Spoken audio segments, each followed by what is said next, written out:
All right. Guess it's going to be us. I put a thing on Facebook on our page to, maybe not.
All right.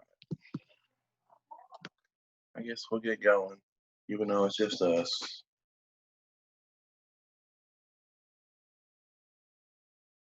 All right. Well, we're going to talk about measurement. And I'm going to go ahead and apologize for the background noise in case y'all could hear that. We're going to dive into measurement. And there's a lot to go with measurement, but I really didn't want to cover every little bit of it. So I just kind of hit some major tidbits and then kind of went from there. I tried to put it on Facebook Live. I could not get it to load. I'll try it one more time, but I still couldn't get it going. And then I'll.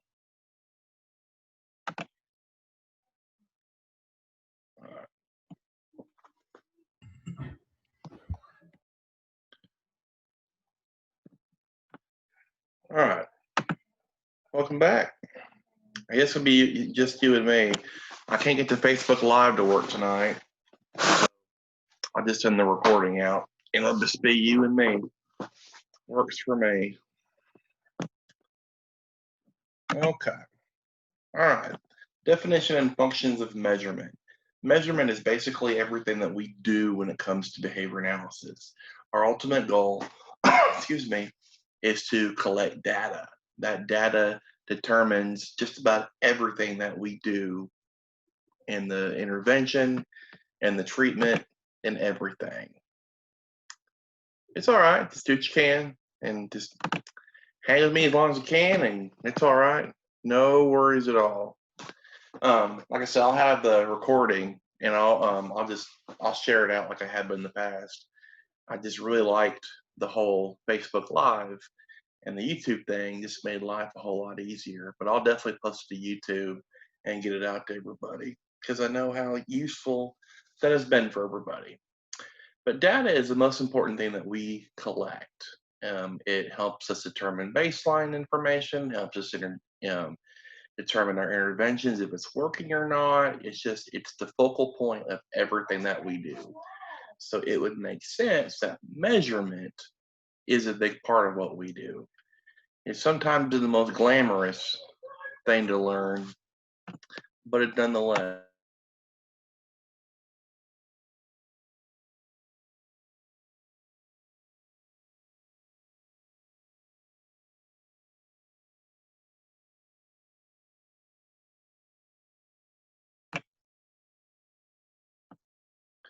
Measurement is a process of applying quantitative labels to describe and to differentiate objects in natural events.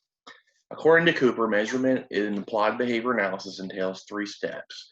We're identifying the behavior to be measured, we're defining the behavior in measurable observable terms, and we're selecting appropriate observation and data recording method.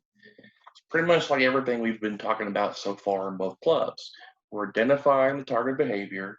We're going to give ourselves a measurable, observable, measurable term, and then we're going to pick the right appropriate observation data recording method. How are we going to collect that data? Bloom, Fisher, and Orm also point out that measurement includes characteristics of what is being measured, the quality and the appropriateness of what the measurement tools look like, the skill of the measurer, and how measures obtained or used.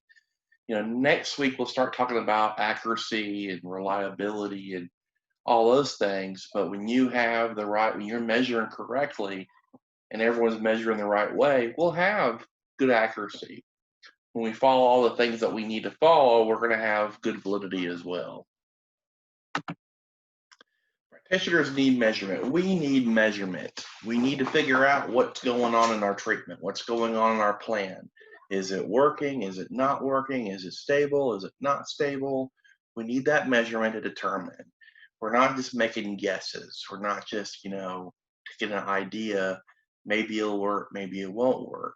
So we need to use measure to find out what has changed. We also need to look at the extent and duration of behavior changes. Through time, if we're looking for changes in behavior and the effectiveness of our intervention, we need to look at, acceleration over time. The variability or stability of behavior before, during, and after treatment. Like I said, when we collect that data for baseline, how does it look before we got involved? How does it look while we're involved? And most importantly, how does it look afterwards? Is that skill being maintained? Is there generalization of that skill that continues to move forward? Whether important behavior changes have occurred in other settings or situations and spread to other behaviors. You're just using data to see what's really happening with what we're doing. And we need that data to make informed, evidence-based decisions. Frequent measures of behavior during treatment, formative assessment enable us to make data-based decisions that can concern the continuation, modification, or termination of treatment. We do those assessments, it's kind of like teaching. When we do assessments as the lesson's going on, as the unit's going on, we're able to make decisions through reflections, through permanent product, what the students have turned in for our assignments. And then we're able to make a decision. Do we need to modify our lesson? Do we need to, tweak it a little bit? Well, the same thing goes for our interventions. As we do formative assessments along the way, we're able to make those database decisions. Is it working? Is it not working? Do I need to tweak it? Do I need to, add or take away? What do I need to, or if it's not working at all, do I need to terminate the treatment period? We also look at summative evaluation. At the end of it, we want to compare measurement to the target behavior before and after to look at our overall effects. Another reason why we use data, another reason why data is super important. We want to see how things were at the start, and we definitely want to see how things are at the finish. And that data is really important to show the overall change in the behavior, or even our program, if it's working or not. There's important benefits to practitioners and clients. Us in general, measurement helps us optimize effectiveness. If we're using data correctly and we're, using the way we should be, we're able to maximize our interventions. We're able to maximize our time and our resources involved with the behavior change program. We're also able to maintain close continual contact with relevant outcome data so we can also achieve super optimal effectiveness. We stay close with our clients, and we use that data to make informed decisions, and then we're able to make changes if we need to increase our success. Measurement also enables practitioners to verify the legitimacy of treatments being touted as quote unquote evidence-based. There's a reason why our practices are highly renowned as evidence-based. Well, there's data to support the treatment, and the treatment supported by data, and it's been has substantial body of high quality peer reviewed scientific research. And these guys aren't just spitballing and saying, well, I think this works and I have an idea that this is the best thing to do. There's evidence, and the evidence comes from the data, comes from the measurement. Measurement also helps us identify and terminate treatments based on pseudoscience, fad, fashion, or ideology. We're not looking for the latest trend. We're not looking for the latest fad. We're not looking for the latest initiative when it comes to a treatment idea. That's why it's very important to maintain that healthy skepticism. I don't know if this is working or not. I'm not quite sure. Everyone's all about sensory and we're big on the whole the weighted vests. Well, actually, that's not in our field. And on top of that, they needed to, the occupational people need to look at if it works. We don't, social stories is another one. It doesn't have a lot of research right now with it, but it's a fad. It really is. The idea that we're going to use stories to correct behavior. I mean, just the root of what I'm saying, that just sounds silly. And I tell a lot of educators and they kind of smile with me. I mean, it just sounds like a fad. The more you dive into the facts.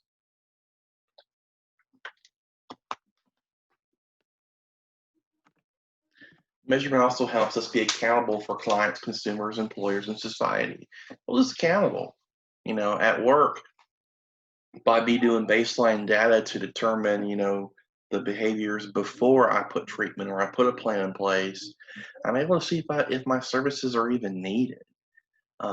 It holds the paraprofessionals, it holds teachers, it holds a lot of people accountable for what's going on. Instead of just, jumping to the conclusion of I need this done, I need this done, I need this done. That data and that direct measurement helps me answer questions that need to be answered. And it's working. So I'm really excited about that, to be honest with you. Measurement also helps practitioners achieve ethical standards. That's one of our codes from the BACB board is to have ethical codes for, using measurement, using and collecting data. And then we look at Johnston and Pennypacker look at three-dimensional qualities. I'm sure we've seen them in several questions in a mock exam or just all over the place. And we're looking at repeatability, temporal extent, and temporal locus. Repeatability is also called countability. We're looking at behaviors and how they occur through time, but we're also looking at how behavior is counted, frequency, how many times that behavior has occurred. And then temporal extent starts to get into our duration. Behaviors occur during some amount of time. And then we dive into temporal locus. That's we're looking at behaviors that occur at a certain point in time. That's you start hitting your latency and your inner response time. Excuse me. When we look at repeatability, we measure count, like I just said. It's basically keeping a frequency of the number of occurrences of behavior. I've been collecting that this year for my baseline data because a lot of people who aren't trained in what we do don't know what to look for an ABC chart. So it's kind of hard, and the data is going to be really valid if I'm putting my faith in people that don't understand the nuances of what we do. So I'm just looking for repeatability, count. So they basically tell me what the client did and how many times.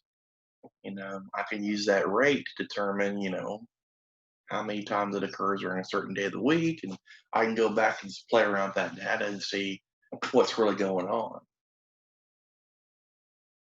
Rate is looking at your responses plus time. So we're adding responses plus time equals rate. There's several ways we can report that. Cooper says we can report that as per 30 seconds, per minute, per hour, per year. But we're basically looking at the number of responses over a unit of time. And then acceleration looks at how rates response change over time. We're looking, it's like those money charts. or over a long period of time, how the market went up and down and all that good stuff. And your standard acceleration chart, that long period of time, and we're looking for those increases and those decreases. The book went into 6 rules and guidelines that help researchers and practitioners obtain, describe, and interpret, count, and rate. I'm been trying really hard to not get too technical, too wordy from the book, because I also don't want to burden you guys with 50 PowerPoint slides on a Tuesday night. But nonetheless, I want to kind of keep leaving stuff in that really is beneficial to us. But when we look at reference to counting time, we look at the book looked at total observation time and total inter-response time, and it talked about how the different ways to calculate those different ways. But it really just started getting into calculation. How you do inter-response time, the time between 2 responses, and it just really started getting into those how to calculate those measurements, which a lot of us, I'm sure, are comfortable with. It's just all the nuances in between. It also said to calculate correct and incorrect rates of response when assessing skill development. We need to look at what the client can do right and what they can do wrong when we're looking at skill development. When a participant has an opportunity to make correct and incorrect responses, a rate of response for each behavior should be reported. How many incorrect or how many correct. And kind of gives us an idea where to go, what we need to work on. If we're getting incorrect responses, then we know that we need to work on it. If we're getting a lot of correct responses, then obviously we know where the client is. Correct and incorrect response rates provide essential data for assessing fluent performance. Proficiency. Like I just said, it just shows us proficiency. Where are we at? If we're getting things correct, we have the skill. If we're getting it incorrect a lot, we don't have the skill. There is a deficit there. Fluence requires measuring the number of correct and incorrect responses per unit of time as well. Consider the varied complexity of responses. Many important behaviors are composite of 2 or more component behaviors. It's not always just one separate cut and dry behavior. There's usually more component behaviors. And different situations also call for varied sequences or combinations of those behaviors. And then the Cooper kind of went more into one method for measuring rate of responding takes varied complexity into account for multiple component behaviors. It's just to count the operations required to achieve a correct response. I think what Cooper is trying to get into, and as technical as that sounded, just consider the complexity of all the things involved with the response. Nothing's really cut and dry. There's usually a lot of components involved. There's a lot of layers involved when it comes to the complexity of responses. They also talked about using rate to measure free operands. A free operand refers to a behavior that has a discrete on and offset. We can go into discrete trial from there. Discrete trial it's not so much those discrete trial training, it's those clear-cut, teacher-controlled, the on and the offset to get that answer. Rate of response is a useful measure for all behaviors characterized as free operands. Now, like I said, going back to the free operand part, like I said, refers to behaviors that have discrete onsets and offsets, do not depend on discriminative stimuli. They also involve minimal displacement of the organism in time and space, and can be emitted over a wide range of response rates. When we look at free operand, it's free, and we're going to have a lot of a wide range of responses. We also don't want to use rate to measure behaviors that occur within discrete trials. Rate, we're looking at time, a period of time. We're looking at discrete trial, we're not looking at a period of time, we're looking at an individual trial. So it's pretty hard to do a rate over an individual trial. It's going to be really short. It really will be. Rate of response is an inappropriate measure for behaviors that can only occur within a limited or restricted situation. Discrete trials are limited. They're very restricted, and it's very hard to squeeze in rate because the time period. Discrete trials are given by are controlled by a given opportunity to admit the response. We always think of putting the cards out or putting putting those SDs for learn to give us that response, but it really can go in a lot of different directions. The book pointed at flashcards. The teacher puts out flashcards, and we're getting answers that are prompted by the teacher. It's just a restricted situation. Here's these flashcards. Here comes the answers, and the whole thing's prompted by the teacher.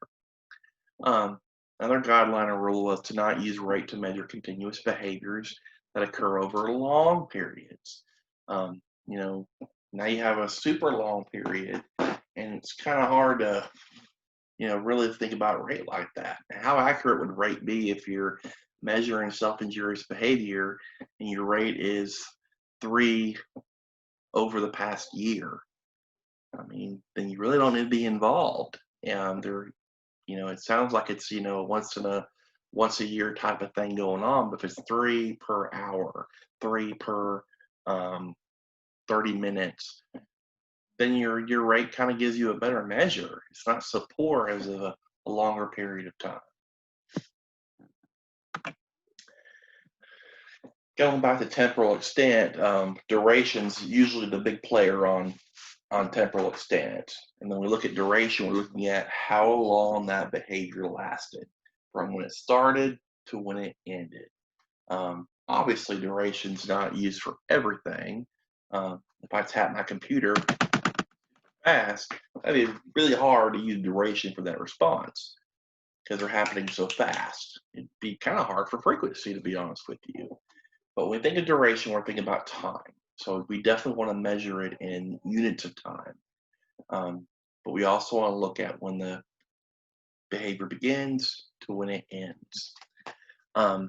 Duration is also an appropriate measure for behaviors that occur at very high rates or task-oriented continuous behaviors that occur for an extended time. If screaming happens, such as yelling across the room, and it happens for long periods of time, we could use duration. But if it happens in short rates, it's kind of a different thing. There's 2 kinds of duration measures. There's total duration, and there's also duration per occurrence. Duration per occurrence looks at duration of each time the instance of the target behavior occurs. Kind of adds up there a little bit, it looks like.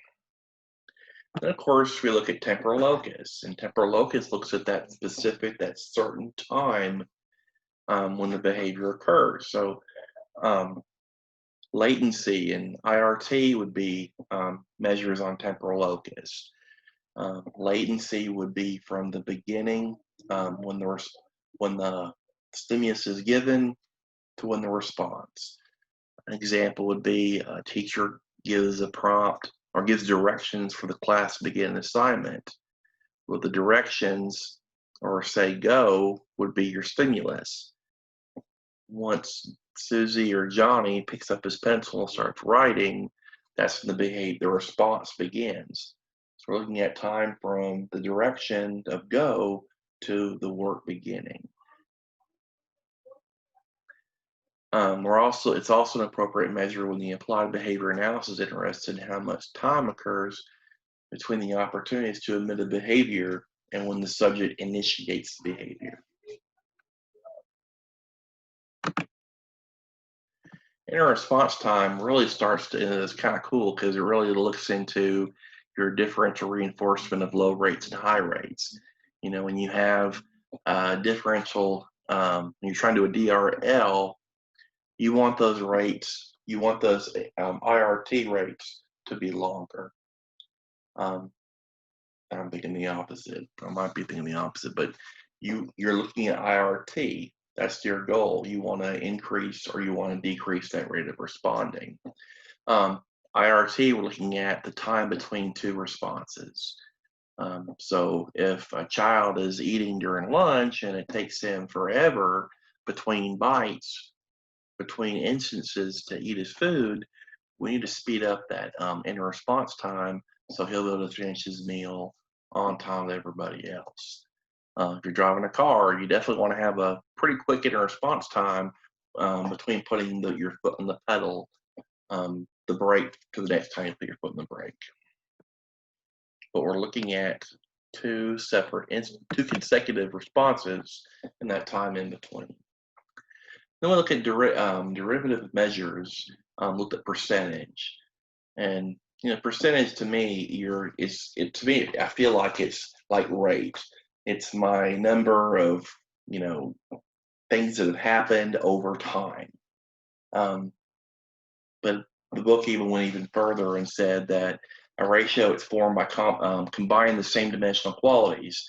So if we're going to do count over time, count would be divided by the whole thing, or time, the duration divided by total duration, or we can do latency, divided by the other latency. The thing about percentages is you don't always get the most accurate percentage. If I gave you 4 things to do and you got all 4 of them, how accurate, how reliable is that 100%?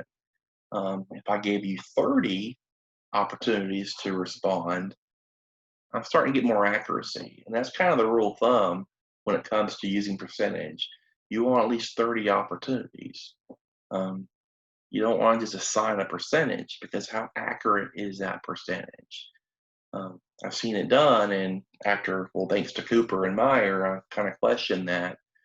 But nonetheless, if you're going to use percentage, it needs to have some reliability to it. Trial curve criterion kind of got me a little bit yesterday as I was getting ready, and it really isn't a whole lot to it. We're looking at, I think when I did home health, if I have 10 trials and my goal is to get 80% over 3 days, my goal is to get 8 plus signs in 1 row of 10. So if you look at my little picture here, one of the bottom one, let me get my little deal here. So if you look at my little guy right here on the bottom, that has 9 out of 10. So if I was looking for 80%, this trial, we got 1 of them. But if we need over 3 days, we're going to keep working on the skill. And then it kind of gets even more into, it looks at, we need to get 3 out of 4 days or 5 out of whatever days.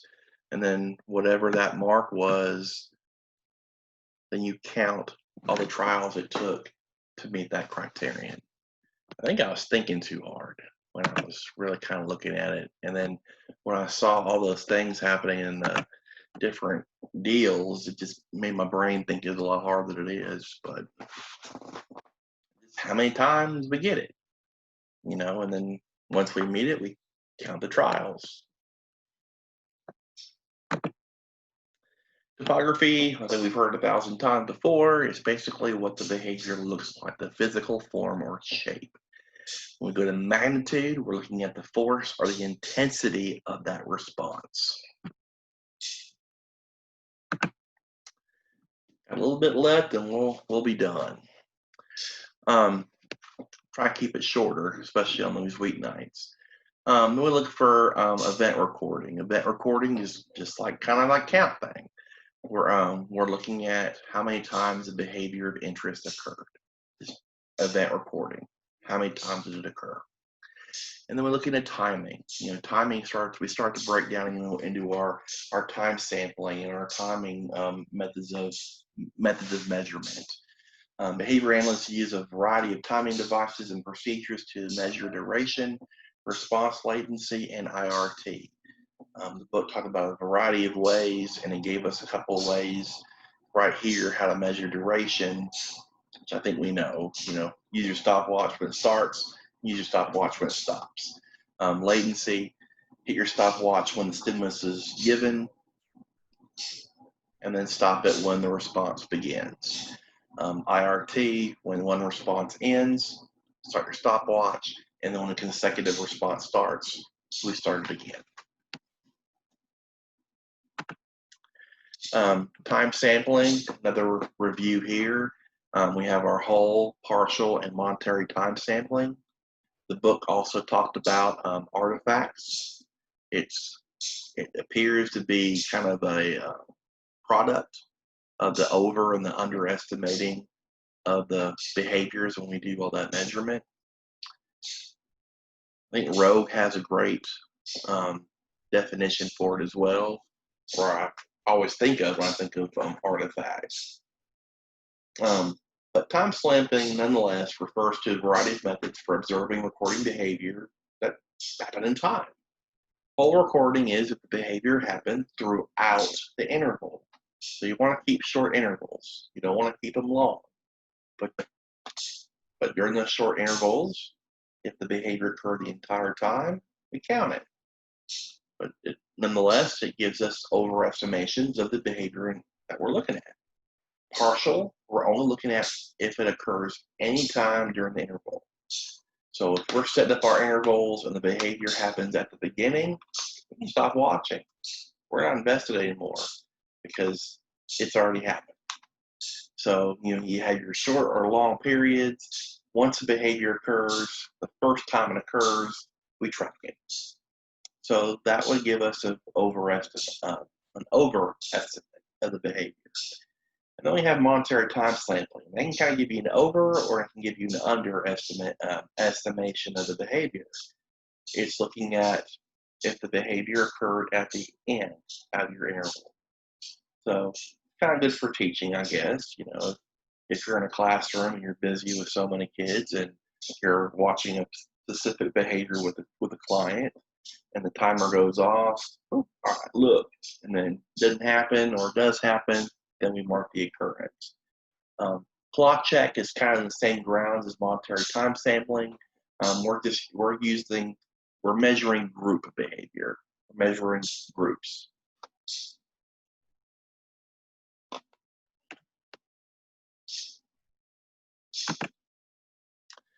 Then we have measurement by permanent products. This is where we're going to kind of wrap it up here tonight. We're measuring behavior that's already happened by measuring the effects of the products. You could tell how much I study by really all my permanent products, my presentations and my study guides and all these things that I make and I create. They're products to show the effects of my behavior of studying. So I really have a problem sharing with a lot of things that I create because I put the work in to learn these concepts, and I learned along the way, and so I have this permanent product. And if my permanent products can help anybody, then I'm always willing to share. A permanent product is a change in the environment produced by a behavior that lasts long enough for measurement to take place. You also need to make sure they're accurate. If you're using homework for school, for example, if you're using homework assignments, if you're using test questions or spelling words or anything, or even art, is the child actually doing it? I live in a world of virtual, and I'm not saying everyone's cheating. I'm not saying that at all. But, a lot of our kids are working, and a lot of our kids are getting out. And we just want to be the outcomes of the person in question. All right, and here's my references for tonight, which is basically the old Cooper.